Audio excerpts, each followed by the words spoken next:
So the 1959 Ben-Hur, widely regarded as a classic, obviously. Best Picture winner, Charlton Heston. Yeah.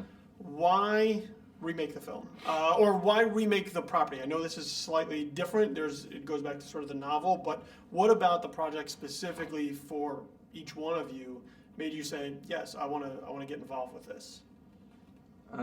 Well, for me, I see it as an independent movie from the 59 version, as that was an independent movie from the 25 version, the 1909 version. But they were all based on, Lew Wallace's novel, which was 130 years ago. I mean, to me, that's the coolest thing in the world, that someone's work, an author, is still being spoken about and reimagined and rethought of that many years later. There's got to be something to it. And I think this movie is so beautiful because it's opening up Ben-Hur to a modern audience, and people are getting to see it for the first time. Because a lot of people haven't seen this movie.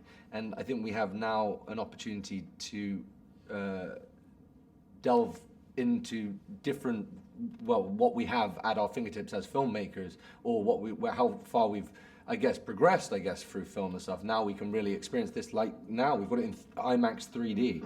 That's amazing. That's the coolest thing in the world for me.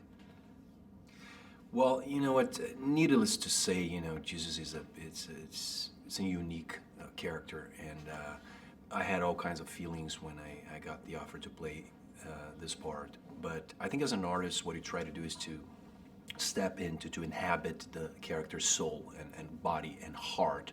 So to have the opportunity to do that, to dive into Jesus Christ's heart, even if it's as for the preparation as an exercise, it's an immeasurable, gift for my own life. It was inevitably a personal journey, an intimate journey.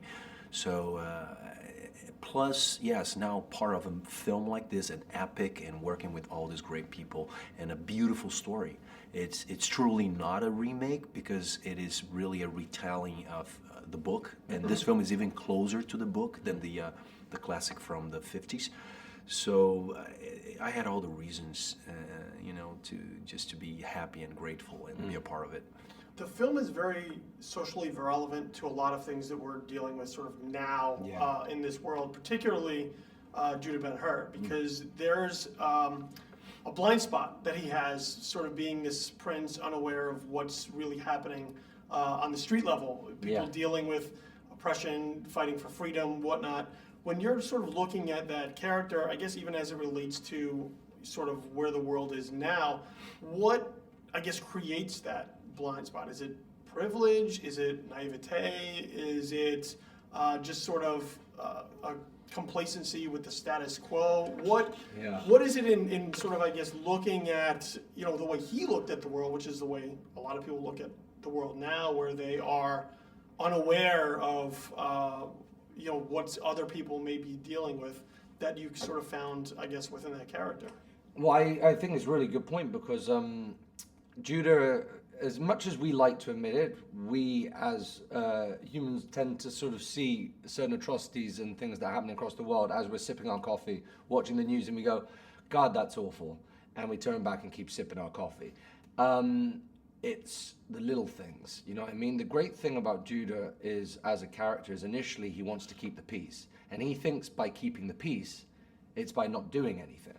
But actually, that's just letting the same anger and ferocity and all the rest of it perpetuate itself and get worse and worse. What he does figure out is we can do so much by doing so little. And that's something like when Jesus comes up to him and gives him some water, that simple act of kindness, that's humanity. That's this beautiful message that you can do the smallest thing. And it doesn't have to be, I'm not talking about religion right now. I'm just talking about us as men here, you know what I mean? The smallest thing. That makes all the difference. That changes his life, his whole understanding. He's always in, constant sort of against with God. He doesn't really know what he believes in. He's lost. And it's through, that beautiful moment of forgiveness and moving on and love that's in our heart that makes us realize that it's an easier route. Hate's hard, love's easy. Yeah, because he doesn't really understand it until he's in it. Once he's in it, he sort of understands the struggle that... That's life. That's how it is, right? That's how life teaches us, the lessons. You got to be put in it. Right. Exactly. You got it now? You get it now? Exactly. No? Okay, one more. Bang. Yeah, exactly. You got it now? Exactly. All right. Exactly. All right. Thank you guys very much.